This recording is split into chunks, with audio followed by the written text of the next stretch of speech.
A tabela mostra diferentes características das falhas geológicas, começando pelo mergulho do plano da falha, onde as falhas normais apresentam um alto ângulo e as falhas inversas apresentam ângulo médio abaixo.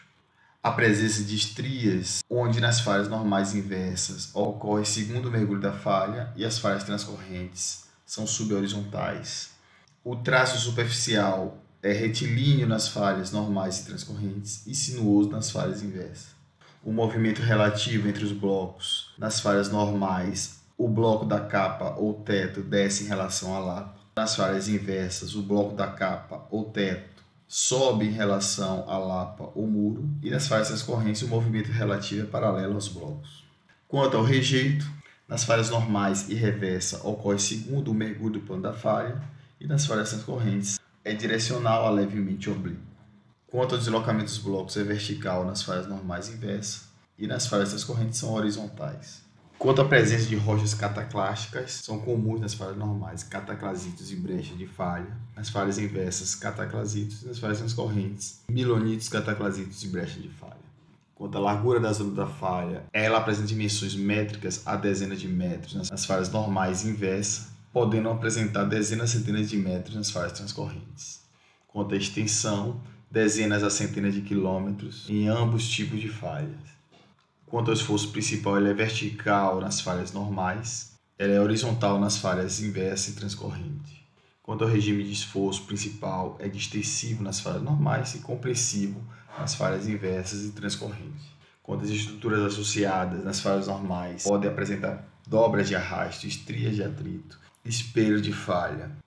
As falhas inversas apresentam dobra de arrasto, estria de atrito, falhas tectônicas de veios e nas falhas transcorrentes, dobras apertadas a isoclinais. A região da crosta predominante são cadeias mesoceânicas, margem continental do tipo Atlântico e rifts nas falhas normais e cinturões orogênicos para as falhas inversas e transcorrentes. Associada às falhas, tem-se as texturas de deformação, que se desenvolve longas e estreitas faixas nas adjacências das falhas ou zonas de cisalhamento. O principal agente de metamorfismo são as pressões dirigidas, que causam movimentações e ruptura na crosta, formando as brechas de falha nas regiões mais próximas da superfície em regime rúptil, que evolui em profundidade para um cataclasito, ou seja, uma rocha de metamorfismo dinâmico, em que os componentes minerais tiveram comportamento ou reologia predominantemente rúptil ou quebradiço durante a ação metamórfica, favorecendo a geração de uma textura com grãos minerais quebrados em grãos menores ou subgrãos, rotacionados e encurvados, e com crescimento metamórfico muito limitado ou inexistente. Em condições mais profundas e regime dúctil, associado à deformação plástica e estiramento, tem-se os milonitos, também uma rocha metamórfica produzida por deformação dinâmica no estado plástico, na qual os grãos são pulverizados e rexalizados e orientados em planos paralelos, definindo uma foliação milonítica. Isto ocorre devido a intensos esforços tectônicos concentrados em uma determinada região chamada de zona de cisalhamento.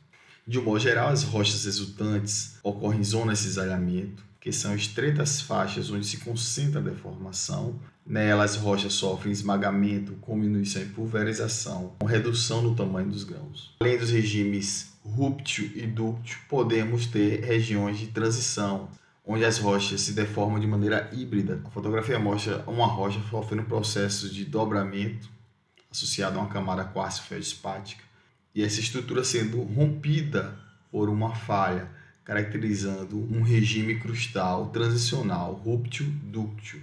Nessa segunda fotografia, tem-se o regime dúctil sendo cortado por uma zona de cisalhamento, caracterizando um regime dúctil-rúptil. Podemos associar essa fotografia a uma condição mais profunda do que a imagem representada no slide anterior. Por fim, uma zona de cisalhamento dúctil formando um drag permite a orientação da movimentação dessa zona de cisalhamento dúctil. Portanto, as tensões tectônicas conduzem à deformação, ou seja, as forças compressivas tendem a encurtar e a deformar as rochas. As forças extensivas distendem as rochas que tendem a se separar e as forças cisalhantes movimentam dos lados de direções opostas. Dessa forma, os materiais rúpteis podem se fragmentar produzindo as falhas, reversas associadas às forças compressivas, normais associadas às forças extensivas e transcorrentes associadas às forças cisalhantes, e os materiais dúcteis, formados em profundidade, se deformam plasticamente, formando dobras ou estiramento ou cisalhamento. As falhas podem ser classificadas também de acordo com os eixos de tensão, onde definimos como tensão máxima aplicada σ1, tensão intermediária σ2 e tensão mínima σ3. Logo, as falhas normais com aquelas que apresentam a tensão máxima vertical e a tensão mínima horizontal, formando grandes depressões na crosta terrestre, imitadas por blocos elevados conhecidos como rostes, e a parte rebaixada é chamada de grabens. Já as falhas reversas, a tensão máxima, ou σ1, é horizontal e a tensão mínima vertical. Já as falhas reversas, ou strike slip, apresentam tensão máxima horizontal e tensão intermediária vertical. Em síntese, o que difere as falhas transcorrentes das falhas normais é a orientação da tensão máxima e a tensão intermediária. E o que difere as falhas normais de reversa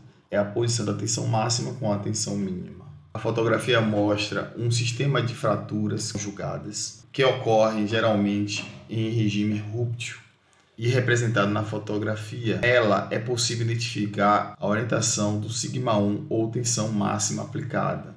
Nas fraturas conjugadas, a tensão máxima geralmente está associada à bissetriz do ângulo agudo da estrutura de par conjugado. Se tratando da tensão máxima ou decomposição de vetores, é possível identificar o cisalhamento. E a tensão mínima está associada à bissetriz do ângulo obtuso, ou seja, corresponde a um par conjugado onde cada par apresenta cisalhamento. Os geólogos se preocupam em estudar estruturas geológicas para contar a história geológica de uma determinada região, através dos sucessivos episódios de deformação e outros processos geológicos. Em geral, as camadas sedimentares tendem a ser depositadas na horizontal em uma bacia sedimentar.